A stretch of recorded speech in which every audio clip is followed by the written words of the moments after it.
Andrew, could I prevail on you to direct a discussion and questions of the last 3 presentations for a minute? Do you have a few minutes to do that? We have a few minutes if there are questions, and I'm sure Andrew would be able to start that discussion very well. That's really dangerous. I'm going to time you, though. Okay, I'd like to make just an observation. Rima, I think both you and Mark approached a very slippery slope of beauty.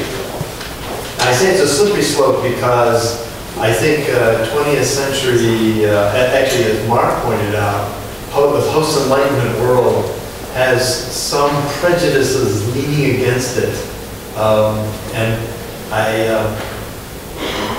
So I guess I'd like each of you, if you could, Mark, you just did that, and Rima, you quite eloquently discussed the rationality of work which clearly was trying to affect a certain quality, a certain aesthetic quality, but you did it in a very compassionate and almost mathematical way. As Mark just talked a little bit about beauty, could you talk a little bit about how you see beauty and how you got attracted to this idea in the first place? Can I ask you to come here in the video light and microphone, please, and Andrew as well? That's kind of an ancient question. Yeah, I think kind of to define the idea of beauty, or if we all see something beautiful, I think it's really tie into the essence and the proportion of the elements. And if we as human can really understand it and analyze it and come to grips with it. And I talk to my students about, well, the idea of mathematics and not about the idea of number, the idea of proportion, and how the human actually read different patterns and how we process this information. And it makes sense to us sometimes because it has some intrinsic beautiful proportion. You know, when you say the golden proportion or root 2, it's really part of nature. And nature has perfected the way to make things beautiful, but at the same time make it diverse. And I think what I see beautiful about these patterns, that they actually have a very strict rules, as nature does, but then it's give you the freedom to play with it and give this variety of elements.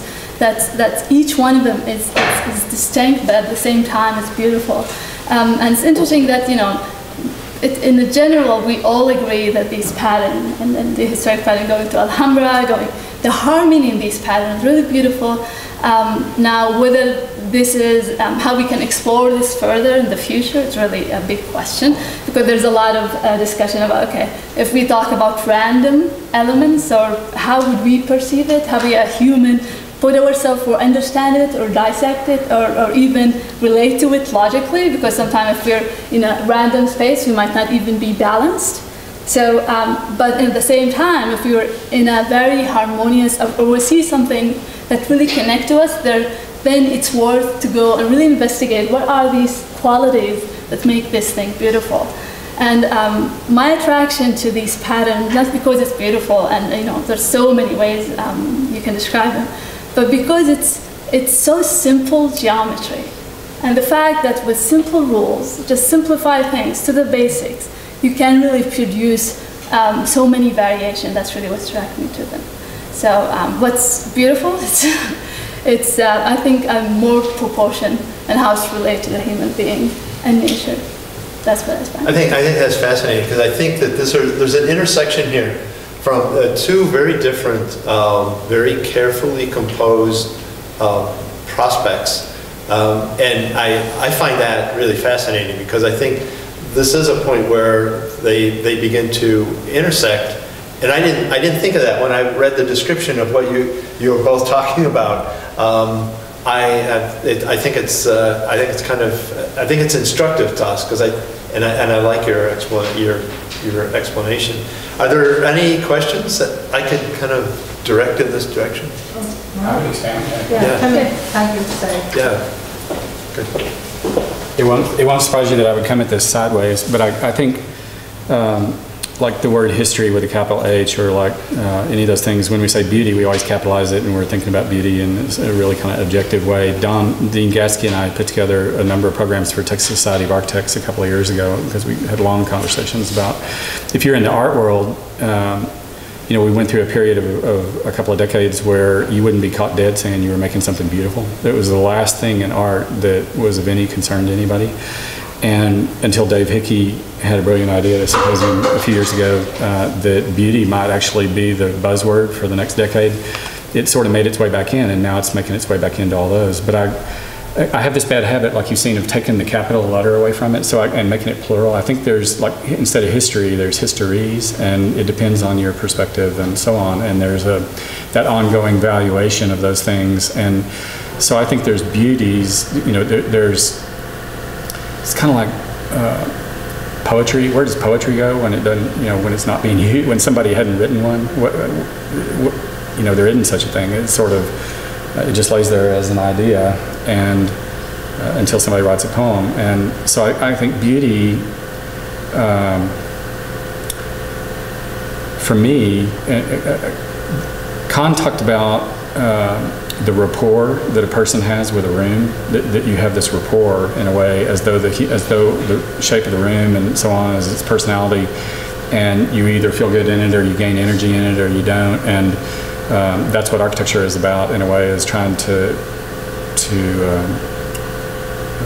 compose that rapport in some way. And so I think for me that beauty is kind of the same thing. Beauties is just looking for those moments in time where you have a rapport with something. I mean, the whole point of a museum, in a way, is to make the condition possible that one person and one artwork have a rapport with each other. And it's ridiculously hard, and there's no guarantee at all that just because you got 40,000 people walking by the Mona Lisa, that any one of them is going to have a rapport with it at all.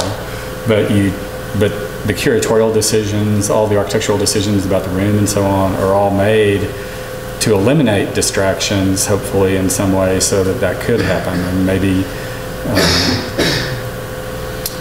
this is going to sound funny, but I had the privilege one night after dinner with the owners of the Kimball and with Lucan's son Nathaniel and his girlfriend. We got to talking about artwork in the Kimball and just said, oh hell, let's drive over there and just go. So it was just the five of us walking around the museum in the dark talking about our favorite artwork, you know. And that's a rapport. I mean, you can't, even in the dark, it didn't matter. You could walk over to your favorite work and you had four close friends and you could say, look at that, you know, and really have that moment. I think there's a paradox too, that sometimes it happens in rooms full of people. It could happen at the Mona Lisa because you can distance yourself completely in that kind of crowd. So I don't know what that quality is. I don't know, and mathematics is good a start in some way.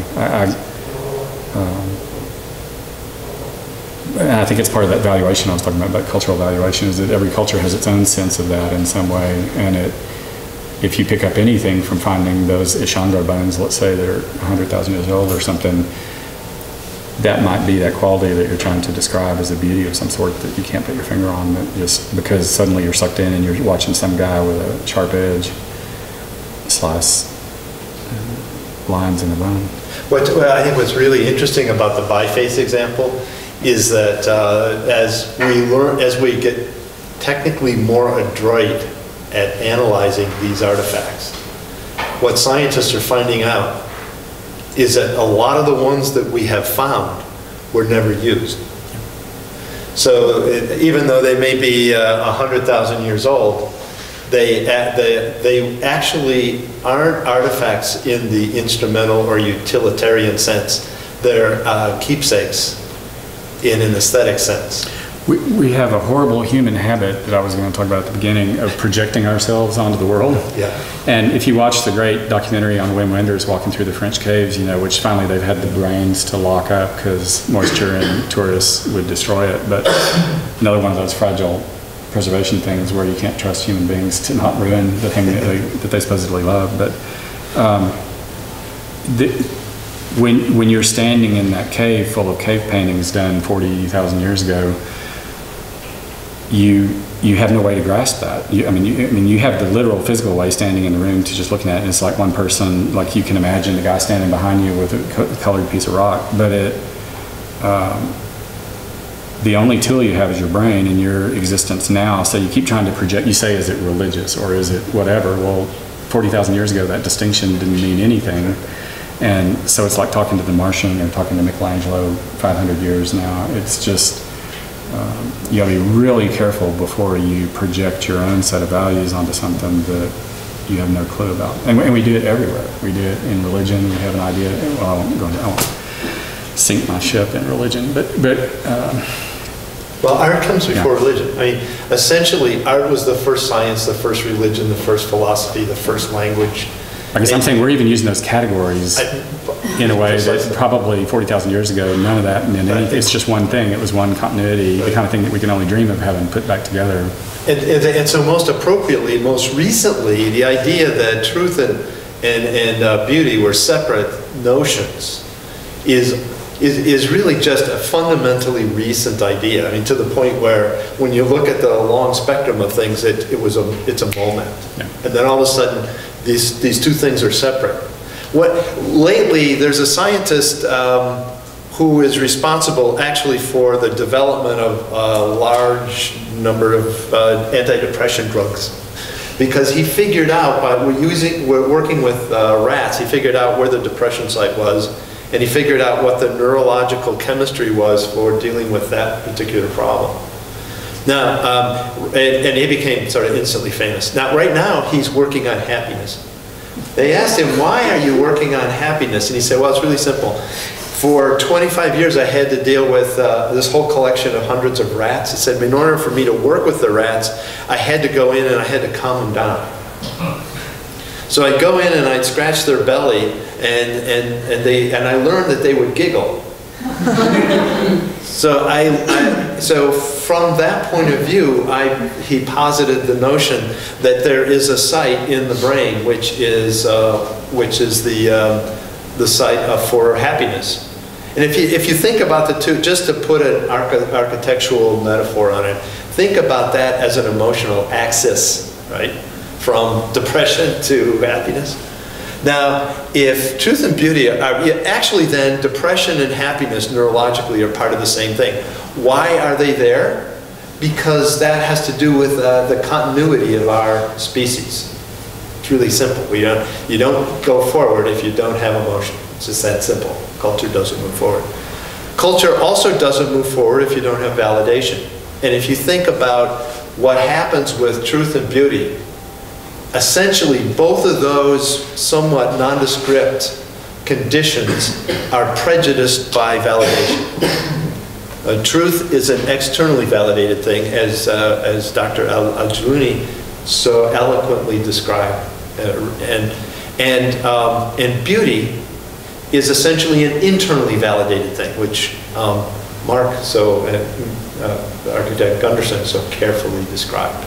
Now, what I like that is that's an axis of its own sort. Now, it is just as important as the emotional axis, and you use the term, I think at some point, relevance or resonance. I think that's actually what happens when one validates something, either externally or internally.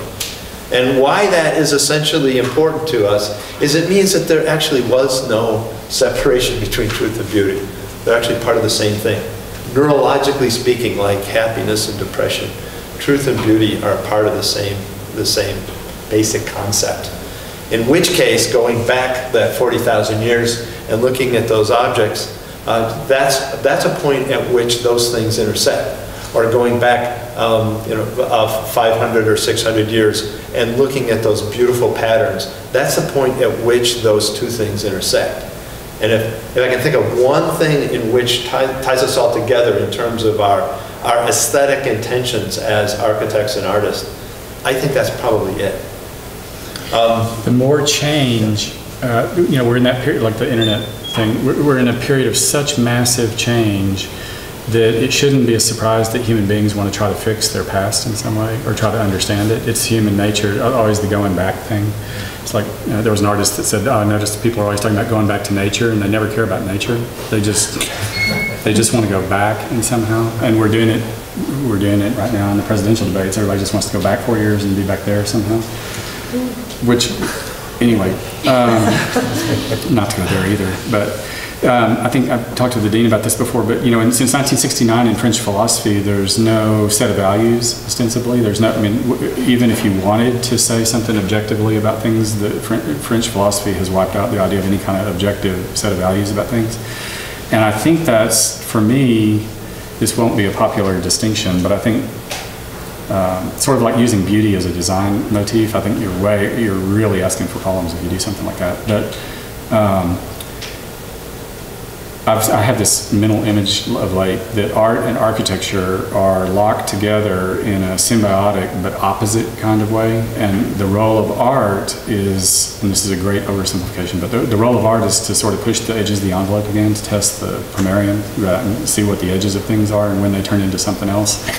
And of course, there's artists that work on the center too, so it's not exactly that, but I find architecture more focused on the center of things, about how do you hold the center while this massive change is going on. How do you, somebody in human existence, in designing things, I would think, has to say which of that's of value, because a lot of it's just chat, a lot of it's just stuff thrown in the air and blows away in circumstance. It's not valuable. And so somebody has to stand the difficult ground and say, that's worth keeping, and that's worth keeping, and that's worth keeping, and that's not, that's silliness, and put all that back into the fabric of our existence. And God knows nobody wants that role, but I think that's what makes architecture so hard, and so that's what makes it so vital and so valuable. Is I think that's the role of the architect as opposed to an artist.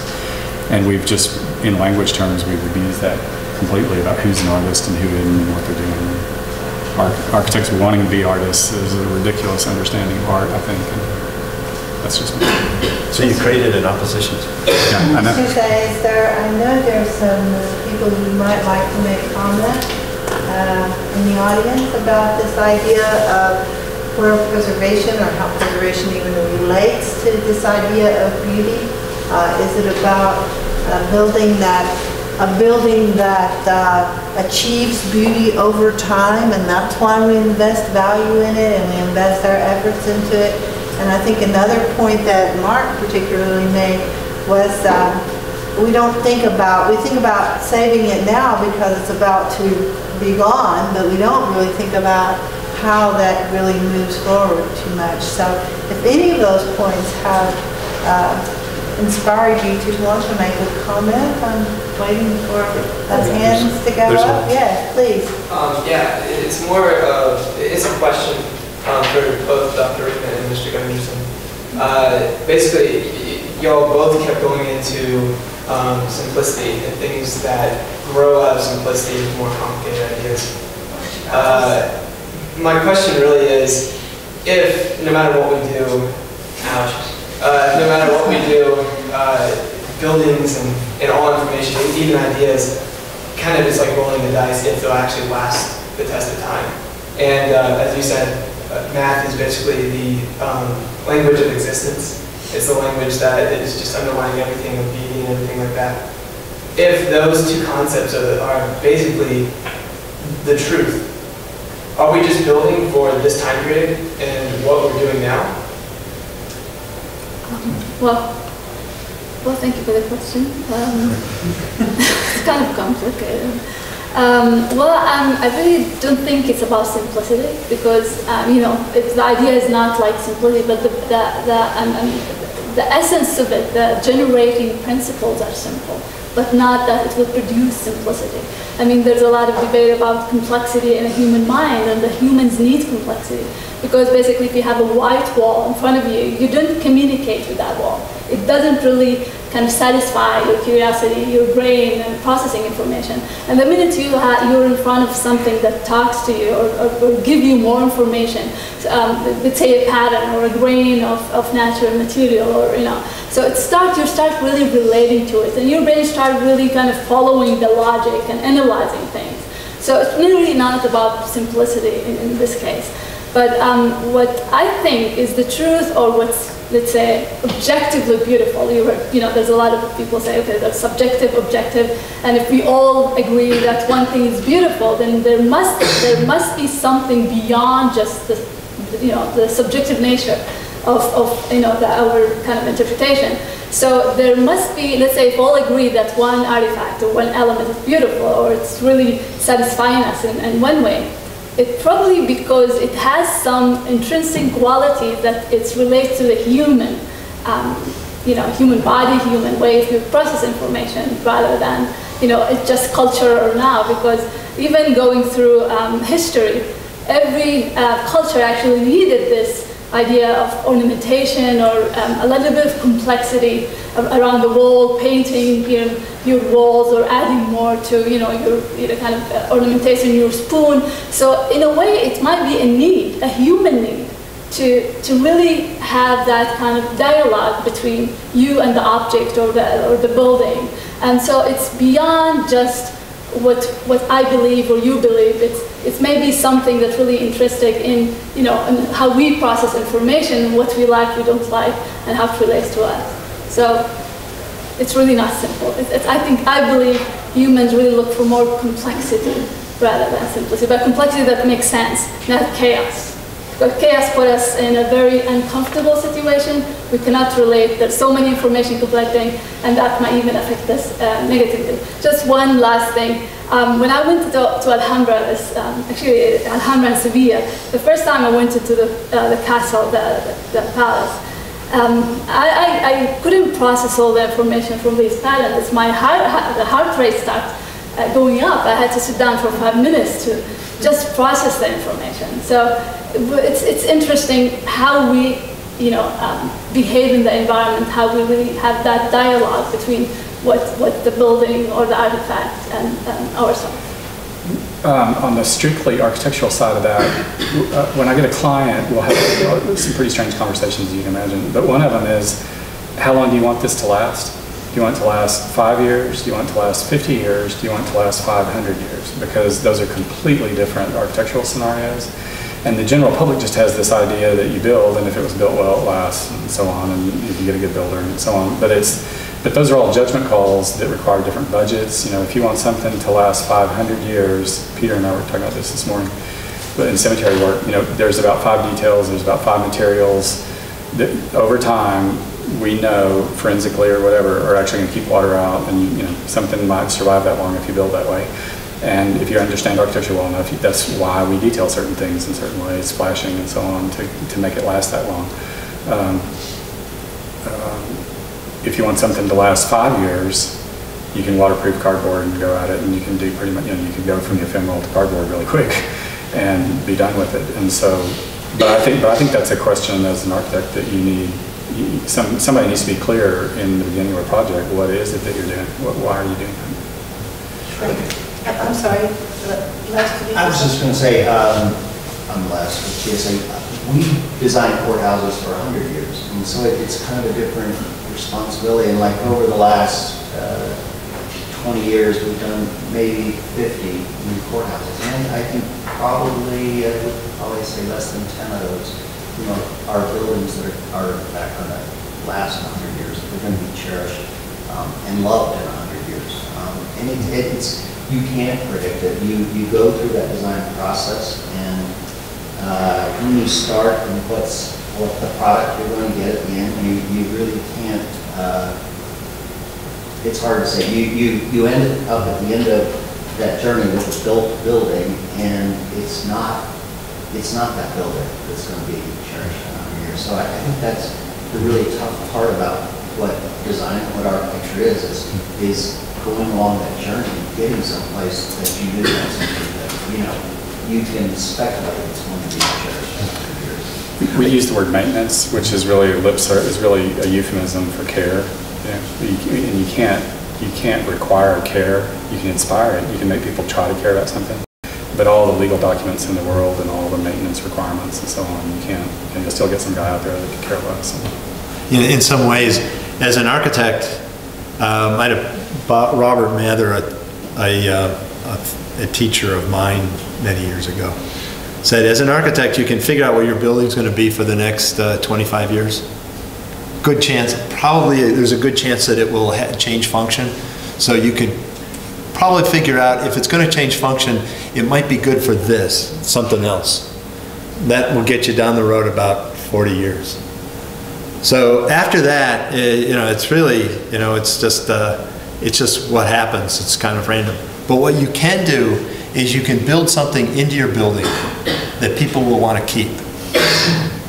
Now, getting to that, as architect Shepard said, getting to that position of what it is you want to keep is a hard thing. And let me, as an example of how hard it is, you know the quintessential view of the Salk Institute, Lou Kahn's masterpiece, one of his masterpieces. It's interesting, the quintessential view of the Salk Institute, it doesn't have a building in it. It's that little strip of water that goes out to the kind of ocean and it's kind of in its frame. Now, the general interpretation of that is that's the relationship with the water and the ocean and all that. It's a conceptual thing. But if you go there and you walk up those steps, you come through a little area, you walk up those steps, there's a certain point at which the proportions of the ensemble arrest you. And that's exactly where people take the photograph. They're actually trying to take a photograph of something you can't photograph, which is the harmony of that space, which is the proportions of that building, that spot, that moment. They're so good that it's almost like a force that you hit. And then you can't help yourself. You pull out your camera, your cell phone, and you take a picture. And all it really is a memory of a moment of resonance where the world gets anchored in place and time, but yet at the same time it's timeless. How you do that? I don't know. You have to do it very carefully. That's how Lou Kahn did it.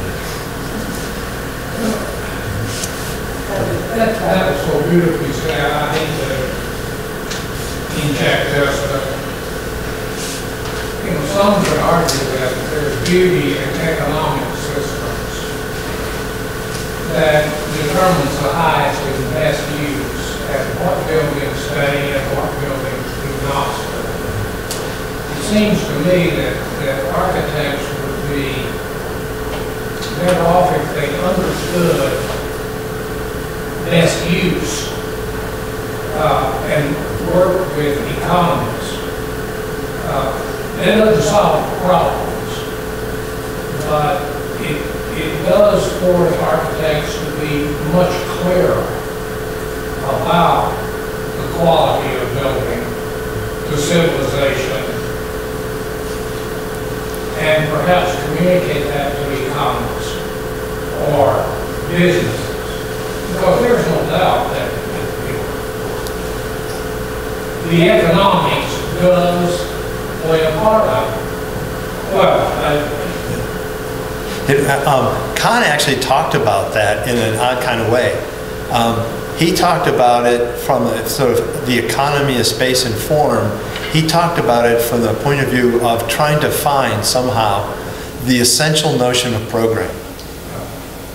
And that was kind of his way of thinking about that topic. I think any act of architecture is kind of grafting something into a place, and if you want it to survive, you either understand the place that you're like, the economic consequences and so on of all that, and you either take care of that or you can graft it and it'll fall. I mean, you can force something. When I was in school here, I had a physics professor that always said, you know, you can throw a brick on the roof and it'll lay there for a couple of decades and it'll fall back off, but when it falls with the same force that it got tossed up there with. So don't be standing under it. And I think of force in architecture like that. You can force things in architecture. You can force a detail to happen, or you can force a situation in a certain context. And it'll lay there a couple of decades or a couple of centuries, and then it'll come back and it'll bite you just as hard as the force it took to make it happen that way. Yes, please. This is for both Dr. and for Mr. Gunderson. From what I've heard both of you speak, I've gathered that, you know, that there's this made for the job of the architect, you know, to preserve and then to also incorporate that beauty, and then also through the economic sense, Would you say that maybe it's valid to say that our job also consists of incorporating maybe not just preservation but resilience, so that it's not just us creating or designing a piece of architecture that can stand for like maybe 5 years, 10 years, but that it carries over and that it can not just be preserved, physically, but it incorporates into or manifests into something greater. For I think you mentioned that we shouldn't build out of our time, or if I said that correctly, is it valid to say that, or do you have a different view on that? Just to make sure I understand the question, that we're not designing for resistance, we're designing for something bigger, or no, we're designing for resilience. Resilience. I think it's better to say, like, is that maybe the proper term to use? Is we're aiming for that? I mean, because we're kind of saying that our buildings should test the standard of time. I don't think that's something we as architects we can control what happens to the building and or what's going to happen next. Again, we can control within the time frame that we are involved and next, if someone else finds a value in it, probably they will keep it forward. So it's really about the value. What kind of value are you creating in this, and who's going to care about it? And again, if what is like beauty, is it economic? Is it actually satisfying a need somewhere? And that's basically what keep it going. The minute it loses that value to someone or to a community, probably it's going to decay and go through that system. But I'm not sure we can control the test of time. That's the debate. And I like the idea that create something beautiful, that people will actually find a value in it, and then that will keep it going. I think the dean was trying to allude to something. We had a symposium, you guys know Kevin Alter from University of Texas in Austin, and Kevin did a panel for us in Dallas a year or two ago that was called Whatever Happened to Great Rooms? And it was just the idea that what the hell have we done? I mean, what have we done? It used to be that you could design in an open-ended kind of way. You knew it was a train station or something, but if you knew the history of that typology and you knew architecture in general, you wouldn't do stupid things. You could make a really beautiful waiting room or whatever. You'd make a room that in some way could endure over time, even if trains ceased to exist, it would be a nice room. And I think, to me, that's kind of the test of good design, is whether it's open-ended enough, generic enough in a way, whether you call it resilient or whatever, that it's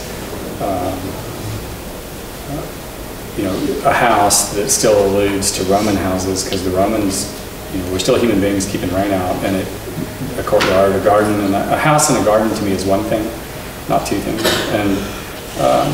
And so if you design with that sense of history and continuity of the whole thing like that, then you won't make moves that you get the edges knocked off along the way, or you can. It's kind of the can-do versus should-do thing. You can design a chair that has 9 legs because the computer software finds that interesting, or it looks good as a drawing. But is it going to endure over time, or does it have anything really to do with chairs? Probably, it's a judgment call. So I just think to me, that's a benchmark for whether you're really practicing or not. Is it part of that continuity? I was going to say, I think scale and proportion are really important, because we look at our neighborhoods now, like urban sprawl. Our proportion and our scale have gone so wild, but we look back historically at mid-century houses or even earlier houses, and we think they're awesome. And we look at even Navy installations like Cape Art warehousing and all these block housings. There's something rhythmic about them that we're drawn to for some reason. And we had an interesting discussion at Magnolia Plantation a few weeks ago, and they're talking about the picturesque capability around creating all these pre-described landscapes. The head gardener there said, it's not easy creating this. It's not chaos. It's pattern, but it's a regular pattern. And it was just a very, very interesting discussion. What are we doing wrong in our neighborhoods? I mean, we all like tree-lined streets. We all, we like that an organization of vegetation that's blooming to create that. But there's something we're doing inherently wrong on a mass scale, not on a few things that we do treasure. There's parts of the world that we love. And it's not all about short and tall. It's that scale and proportion. we're getting it so wrong on our mass malls and our neighborhoods, and it's just, and it has to do with our human interaction with the world, you know, we're taking over, it's so complicated. That's what I mean, Karen, about a proportion of concerns, is that, you know, if you ask preservation what it wants, well, in its discipline, you're going to start trying to freeze dry neighborhoods and have it, you know, and you ask development and change what it wants, the market wants, and life in general, and it wants something else, and neither one should be given the ropes. It's that cultural dialogue, the discourse that says, well, in this scenario, that piece needs to stay or not. There's no one answer. I'm going to be a little skeptical or just throw in that I'm actually skeptical that there's this absolute sense that there's an underpinning order that creates beauty. Because I really think taste has a lot more to do with it, and maybe at our present moment we have a taste for what we consider to be innate proportions.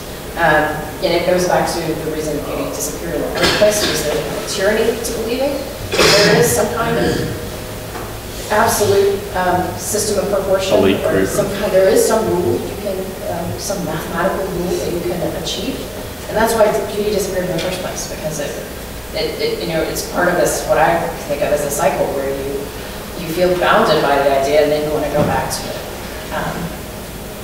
Yeah, I mean, it's a morphing cultural and philosophical position, and this 50-year window. I mean, if we're looking really at this sort of the short-term history, this 50-year window makes everything become meaningful and attractive. And what we might see now, and my generation see it as the warm, humane, intimate scale and proportion of Victorian Europe, was seen by my parents and my grandparents as confining and restricting, and it isn't just emotional, it also has a sort of philosophical and a sense of potential and where you are in that relationship to that whole. And so I get really skeptical when we try to go through these sort of teleological arguments that there's meaning and there's salvation at the end of this if we can figure out what the hidden rules are, rather than just accepting. We go along, we do what we do, we screw it up, we try to do it better. I mean, that's the historical process of change and reevaluation. I totally agree with that, but that's why I say it's a matter of internal validation, which changes with taste and with culture, with culturation. So yeah, and thank God it's actually a process, and thank God that it actually does move back and forth, because that's how things how things move forward. I mean, for a few years I had a seat on the Bucarest Commission in New Orleans, which is like preservation being God, you know, no blue doors, whatever. And the French Quarter in New Orleans, which people would probably argue is the most coherent historic fabric in the United States, and why would anybody ever question its significance or validity? Yet in 1925, they wanted to demo the place because it was a slum. And it took some people who got in the streets who were not anywhere in the majority and redefine the nature of our orientation to that place, which isn't even as old as anybody thinks it is. You know, it's basically the French Quarter is all post-Civil War, is 50 years old. People were trying to defend and preserve the French Quarter for all of the reasons on a landscape that was fundamentally 50 years old.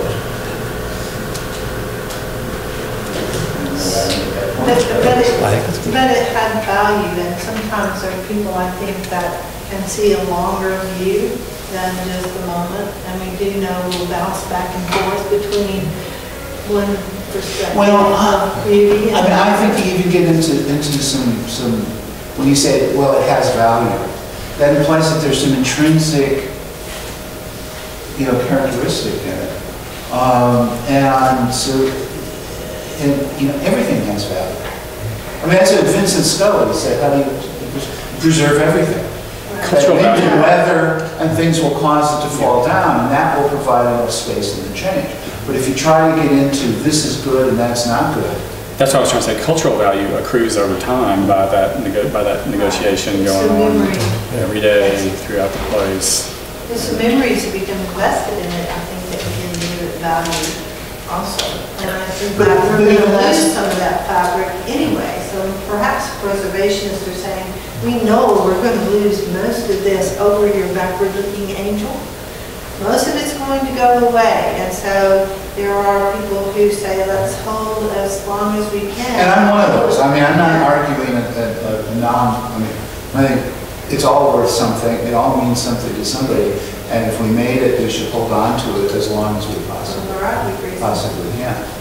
When For reasons we don't even know of. Right. Because somebody else will invent a reason for why.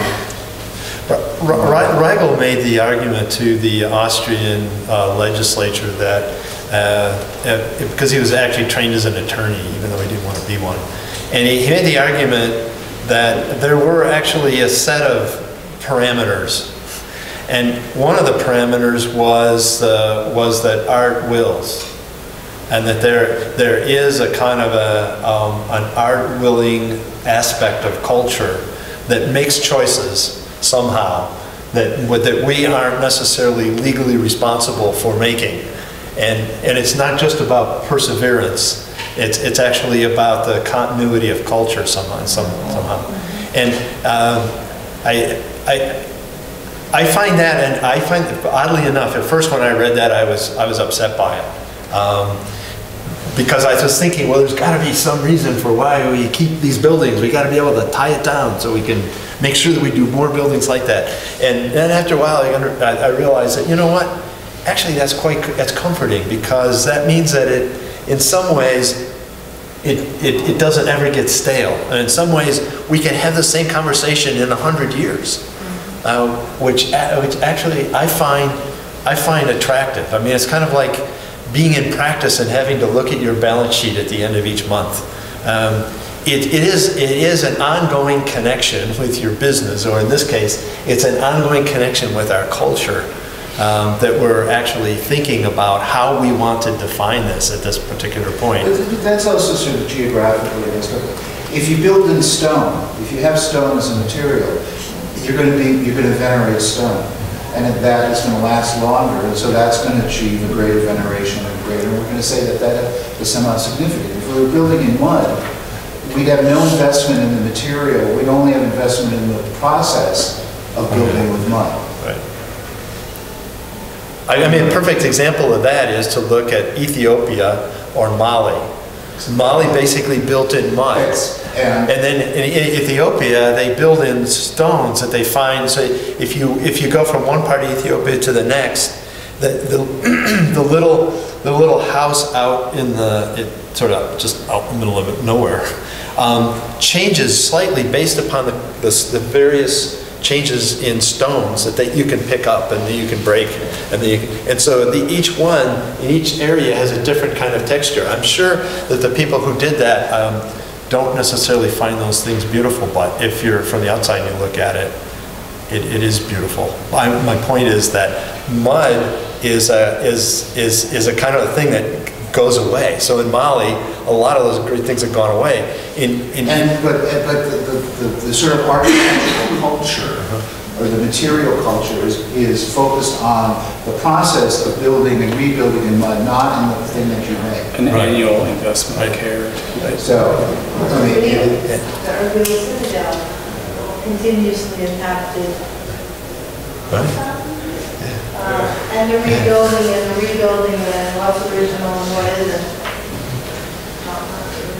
It's process, but unfortunately it is not permanently driven city into the until 4 years ago, then our population was expanding because of conservation project. And the result now is that it's falling down because there was bad maintenance, but there was sad maintenance at least.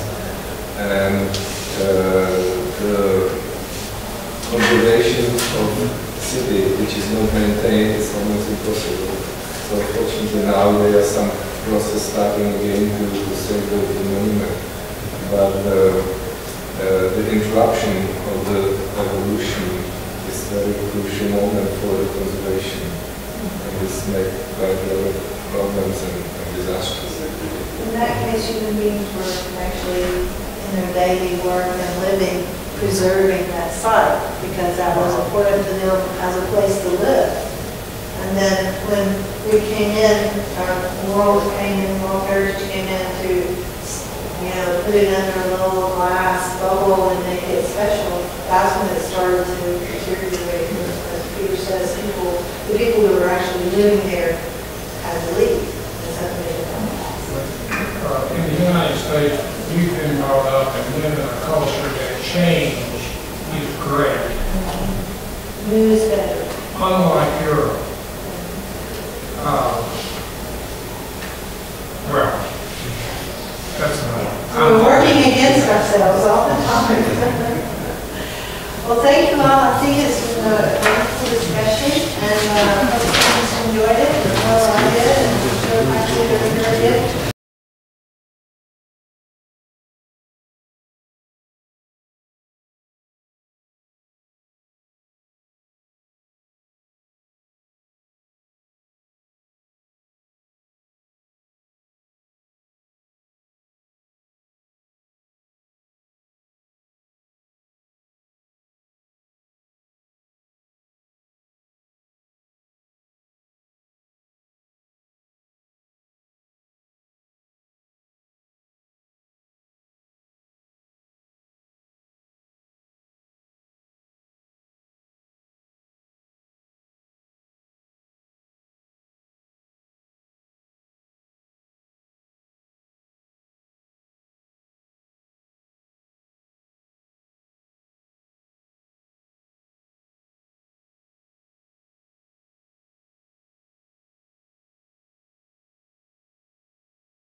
And so with that, I guess I'll start a question. I think the shift paper and even in our politics, and it's so timely for us to start to look at things in a different way, and it sort of leads right into David's. There's always a political undertone of everything that's going on, so I think that reference to the politics of the moment is really relevant. And then David talking about how we want to transform our city and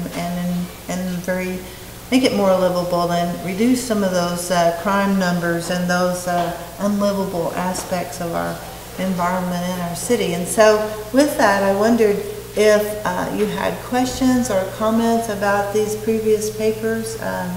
Mark, I think I could see some wheels spinning in your mind when Alexander was talking. So would you like to start the discussion, Mark? Do you mind? Well, it's not fully thought out really, but the shift paper, I understand we have a completely different relationship with nature than before. The idea that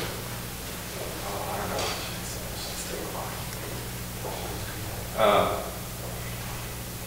think architecture, to the extent that it's existed at all, has always dealt with existing structures. And I don't see that part of it as a shift so much. I think the underlying issue is Would you really mind to relationship come with up nature. here where we can hear you? I'm sorry. I'm sorry. I know others can't hear you.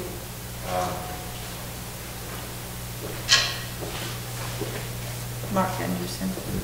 No, thank you, and I'm still chewing on this, so this is the worst possible scenario, stand up. You always. I guess I'm trying to split the shift paper in half and say that absolutely I buy that we have a different relationship with nature than we might have had historically. Whether architecture is trying to learn how to deal with other buildings, to me, is not part of that shift. It's done it for centuries, and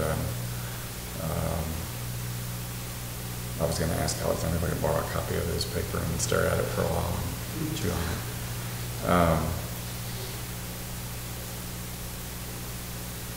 My gosh, should be quiet. That's okay. I was just thinking, I would just interject that as the jury was reading all the variety of papers, we did have this first student paper competition, and it was an open topic. It was not, it was supposed to be something they had already written for some other class, and it did not have to be preservation related. So that's, and by way of explaining why, we have a wide range of topics that were presented yesterday and today by the students. And I have to say, when I read Alexander's, I had to read it about 3 times to really try to absorb not only a new approach and a new idea about things, but that he had actually sort of ferreted that out as a student. I was rather impressed by this idea, and that obviously it is a different environment because of all our interventions. It's not true nature. I guess you could say that there's very few places on the entire earth that are untouched by people and their existence, and so therefore everything has shifted into a constructed environment. That's pretty much what I got after the 3rd reading. So I can think of a general comment, which includes all of them so far. It's just I think that it's all headed in the right direction in my sense. Looking to Coronado in 1541 or the State Plains as an idea, or trying to relate to the prairie in some way in urban design. The idea of carrying Avenue J back in northward to the canyons. Recognition of Yellow House Canyon and its historical significance and all that, I think is absolutely things that Lubbock should be doing and should be part of urban design. If we've abstracted urban design and the idea of construction to a point where that's not relevant, then I don't know what we're doing. I don't know what we're talking about. I know you're out there, so are there any other questions or comments? The idea of the prairie as a landscape, I'm just great when I'm just looking at David's photographs, really beautiful photographs of the prairie, really buffalo or a prairie with a cow. Often prairies feel like they get lost to people. So if you took the same photograph but removed the animals, I wonder if you feel like that has some impact on the way people view the kind of landscape that's beautiful.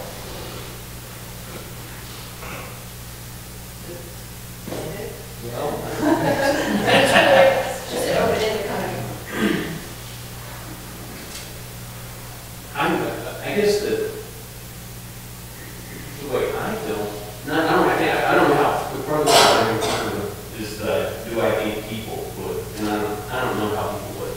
I think as opposed to some of our landscapes that we value highly instantly, our forested landscapes, our great mountain peaks, and kind of picturesque. Well, I think the white scene we saw with Alexander's is beautiful. The desert is beautiful, and the prairie is beautiful. I think it really, we have to try hard to make things ugly.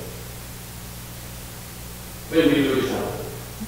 I was going to explain to Peter a little bit today about this morning, in fact, just about our tabletop equipment that we did in, and how it's horizon and sky, beautiful dome. And cotton fields can be beautiful, and cornfields can be beautiful. I'm not saying we shouldn't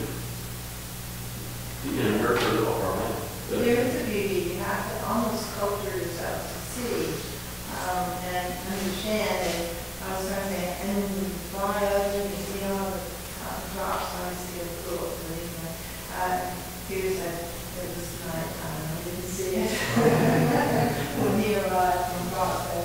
This is his first time here, but it is a beauty you have to cultivate the eye for. And I know that when pioneers first came to this country, there were people who actually couldn't stand that much sky.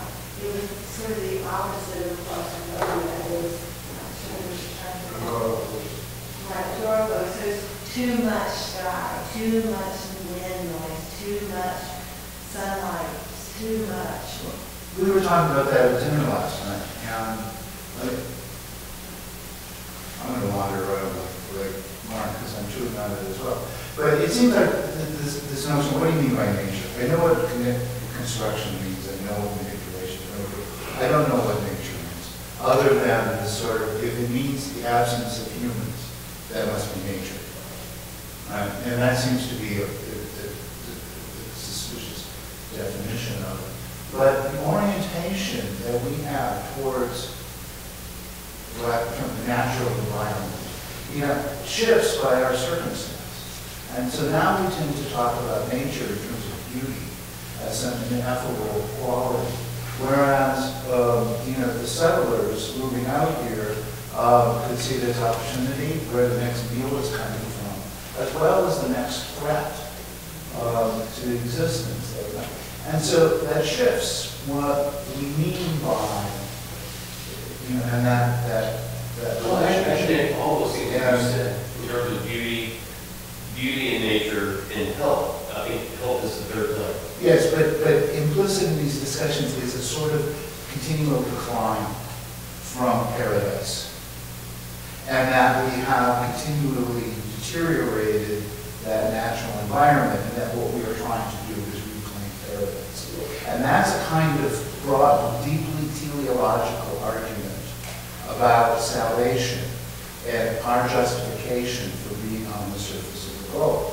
And that seems to me to underlie these discussions that I find very problematic. Well, I agree with you totally, and I don't see nature as declining. I mean, I think I certainly don't want to go back at any point. I see the universe evolving. And I see it evolving positively.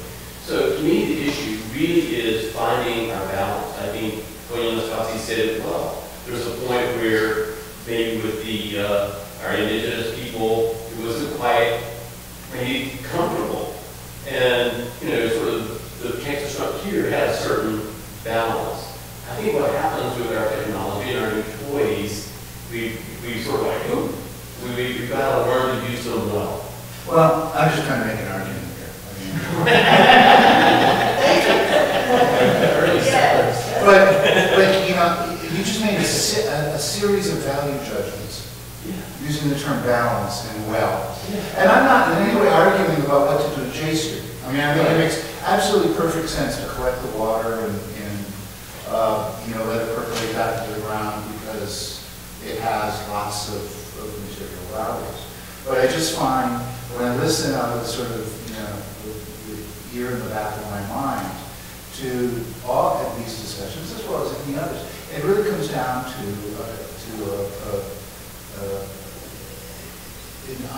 an argument to justify our, existence on, and it leads, the tissue falls apart for me. I think you're right, it does. It is about systems. And it's about worldview and perspective. And I think that what you hear from me is a belief system that basically says the universe is an organism. So that value supports biodiversity, life systems. So that is the foundation. Okay, what if we had a thought experiment? The thought experiment was that within 40 years, the population of this country was going to triple. And what if, I think it's a kind of thought experiment, what if actually we figured out how to replace nature?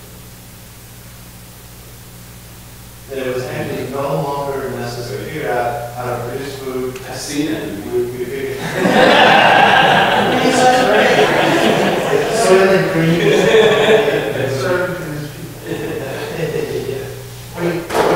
So if one, the thought experiment is, if you could replace nature with something that had no threat, would you do it?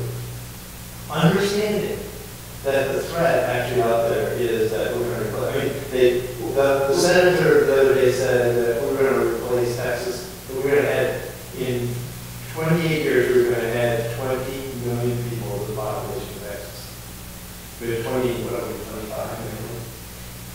So the thought experiment is that if instead it's not 20 million, it's 60 million, in which case Texas starts to look a little bit more like Germany, I guess. Then all of a sudden there's a different way of looking at our natural resources. And what if the choice is natural but poverty versus technical and security? Well, and I think which would be true. Where my value comes in on that is to systems theory. So I think when we make value judgments of this or that, it's about the larger system always wins. No, I mean really seriously. You choose poverty and living on the plain, in a modest way, or you choose civilization, which is actually the replacement of nature. Which would you choose? I think it's the question I put out there. Which would you rather have? 3 times the population or 1/3? Which would be the longer looking at, which would be the more promising future? To continue to reproduce as the most successful species on the planet, or to, I don't want to say engineer, but to envision 1/3 of the population, which means 2/3 dies off, and it reduces that population load. I think everything we're talking about in terms of nature, we would argue would be improved by that occurrence. And that's my point in reverse, because that's the direction the society is going. The direction society is going in is replacing nature with anything that has less risk. I mean, our whole concept, you use with the sort of whole Protestant ethic, is somebody responsible. Whereas the Catholic ethic is faith is faith. We've replaced faith with responsibility. So you could say, well, I choose natural, or I like Don's way better. Our long-term survival sort of looks more bucolic when you think about there being fewer of us for more resources. I mean, it's an argument I have with my wife all the time. My wife argues that all the stuff we put into food it denigrates our sort of natural existence. And my argument is, if we didn't start putting that stuff in food at a certain point, we wouldn't be feeding everybody. Which now gets us to the point where we can start making choices about what we put in our food. I mean, in which case, that's not a dialectic. That's actually more of a bogus critical object, because you can't get out of it. It's like whatever Lance Armstrong was taking, why aren't we all doing that? Well, I don't think throwing back is a solution. I think we want to go forward and just be smart with what we do. I mean, it's not like being against plastic. It's just using plastic appropriately in a way that's somewhat more benign. I think the technology we use creates and shifts the ecosystem, right? And that's what you're using the word balance, and I would just use the word ecosystem for our relationship with everything around us. And the kind of technologies we use creates different kinds of ecosystems. We can use technology to create an ecosystem that accommodates more uses, that accommodates healthier outcomes for many different constituencies. I don't think it can be your work kind of situation. The main part of it is really a good one, but there is a problem in determining or predetermining which is less threatened. In other words, consequences cannot always be determined at the outset of the adventure. So the idea, it seems to me, would be just intelligent acts, what we can perceive as the best direction. And I think we're pretty wrong. Jane, did you have a comment? You have two. Oh, yeah, other than our faculty there. Well, I'm just going to be a little contrary and say that I grew up here, and so to my eye, this is a beautiful place to live. And I didn't know until I moved back here how homesick I was in for the wilderness, for the wind. I lived in San Antonio where we were in Bowl or you couldn't get a breath there for months. So I think, part of it is what you're up. I think that's it is. And then another is that there is something arrogant about what we think we can do and something wonderful about the way nature reasserts itself. I just heard Robert Hammond talk about the Highline Park in New York, and as a young man, I'm a kid who just graduated from Princeton and climbed up on the railroad track and down there. That is fabulous to me. That's what we need to look at, the way it is looking at it. And I think part of what we need in love is education. People are so damn conservative, you want to get them, but it's because they don't know. If they heard this talk, they would say, oh yeah, I'm not grabbing one of those bricks because they didn't want her. It's the fact that we don't know what we've done. We don't, I mean, listening to Amy the other night talk about air out the prairie. I grew up in the cotton world my whole life. I never thought of it. How do you do that type of stuff? So I think a lot of it, we're going in the right direction. I just have the feeling that we really are. And we're not an uncaring population. I was at a thing last night about solar panels, and somebody said, I can't wait to see a Republican homeless shelter. There are such a so we have to really be an example of the good of conservatism but if you don't want government to do it, then step up and do it yourself.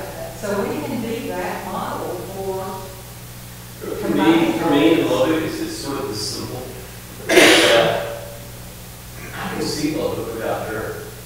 And I can see it with a diverse economy, both agriculture, jobs, and I can see this very positive future. I just want it. Also research services. I'm here as a informed citizen. I've been here off and on since 1967. Some of you may remember in the early 1980s when Dan Camp was the director of Cross and Recreation, and he proposed a river walk that would start roughly with Avenue J and extend down to the canyon. And we grew up with where I joined Dan that effort, and many of the parks that are now in Southwest Oregon were a result of his efforts and mine. As we spread the knowledge out into other spaces in Southwest Oregon.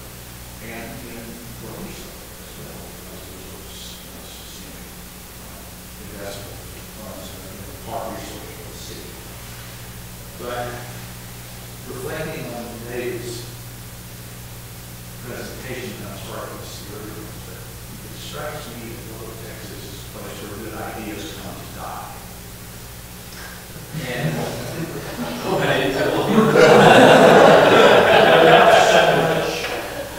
escaping risk, and this audience, the idea of the environment and the way that infrastructure interact with the environment and with human beings is one thing, but the way that the social inertia in this particular, not necessarily city, but in this particular part of the world, acts to constrict the rest of the interactions that we have.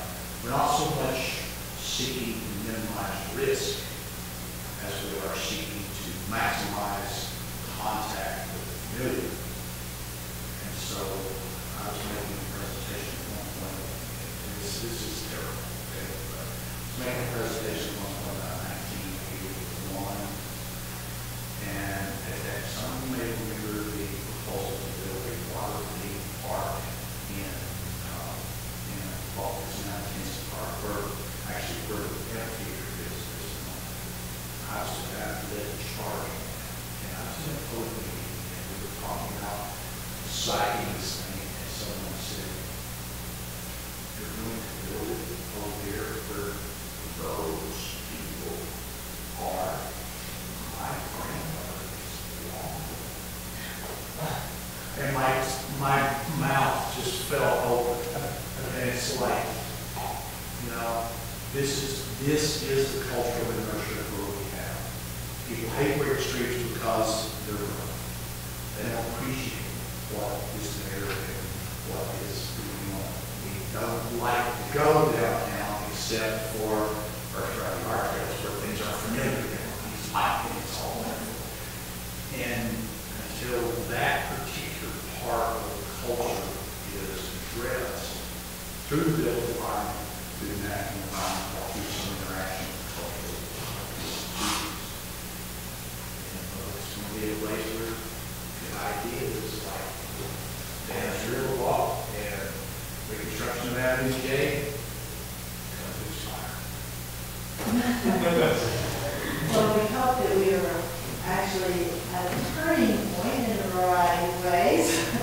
Thank you, Ted. Toward the positive, when I call David Pollyanna, you know, David Pollyanna Driscoll.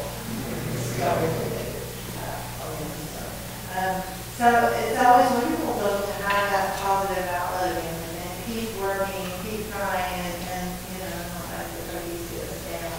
And so I think that's we have to stay positive. We have to just keep trying and not give up. And hopefully, as diversity comes in, as more education comes in, as a population that wants to expand and see different ideas comes in, that will be the turning point. That will be the majority. We have to keep going in that direction. And so that will take a little break, and then we'll come back and have some new stuff.